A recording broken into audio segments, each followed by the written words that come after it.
Ni mimi mtumishi wako Hawati Mayemba. Kulikuwa na kijiji kimoja kilichokuwa kimetulia sana, lakini ndani ya utulivu wake kulikuwa na vilio visivyosikika. Watu waliamka kila asubuhi, wakafanya kazi zao, wakacheka hadharani, lakini mioyoni mwao walibeba mizigo mizito kuliko walivyoweza kueleza.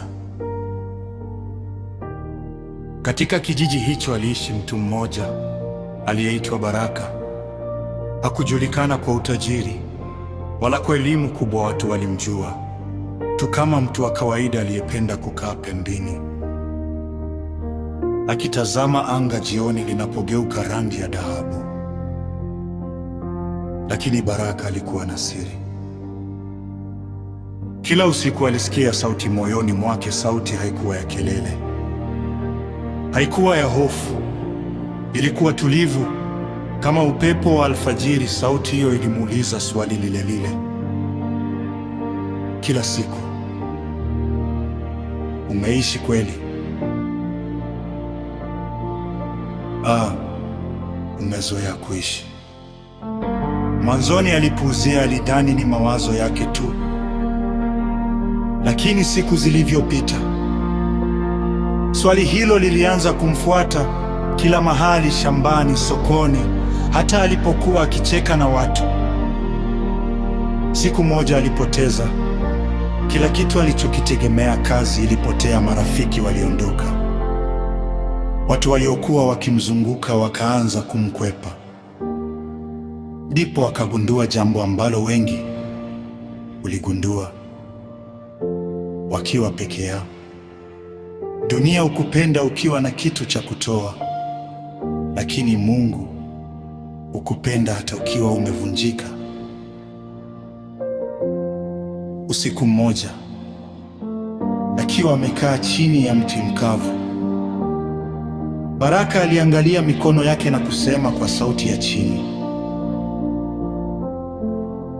Mungu, kama bado unaniona, nionyeshe njia. Hakukuwa na radi, hakukuwa na malaika aliyeshuka. Kulikuwa na ukimya tu. Lakini ndani ya ukimya huo, moyo wake ulianza kuwa mwepesi. Alisikia amani ambayo hakuweza kuielezea.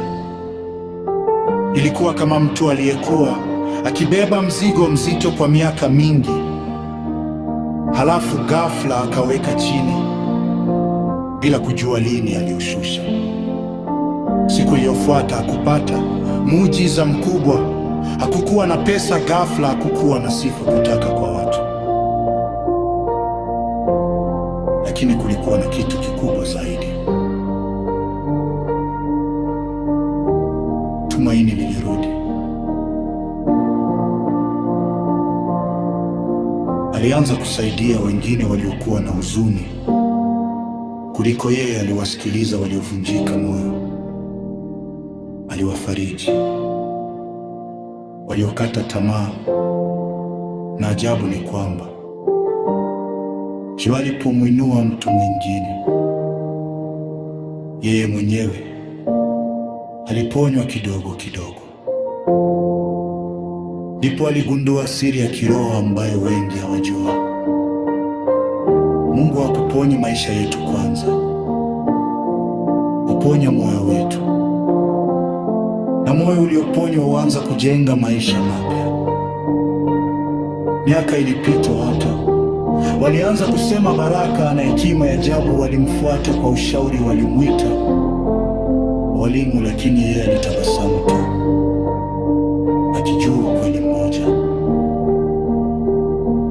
hakuwa mwalimu, alikuwa mtu aliyewahi kupotea akapata neema njiani. Siku moja kijana mmoja alimuuliza, ulipataje nguvu ya kuanza upya wakati kila kitu kiliharibika?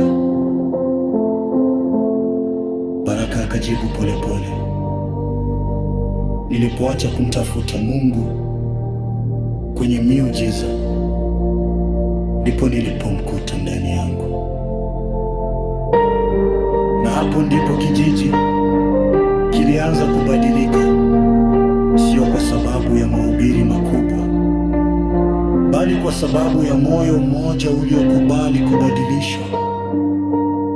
Maisha yakawa ushuhuda ya kwamba wakati mwingine Mungu hajikubadilisha mazingira yako, anakuja kubadilisha wewe ili wewe ubadilishe mazingira. Na kama unasikiliza simulizi hili sasa, huenda nawe unapitia ukimya, maswali au safari ambayo huna majibu yake. Lakini fahamu hili, hakuna machozi yanayopotea mbele za Mungu. Hakuna sala iliyosemwa kimya kimya ambayo haijasikika mbinguni. Hakuna moyo uliovunjika ambao hauwezi kuumbwa tena. Safari ya kiroho si kukimbia maumivu, bali kugundua uwepo wa Mungu katikati ya maumivu. Na pengine leo sio kwamba Mungu yuko mbali, bali anakungojea utulie ili umsikie.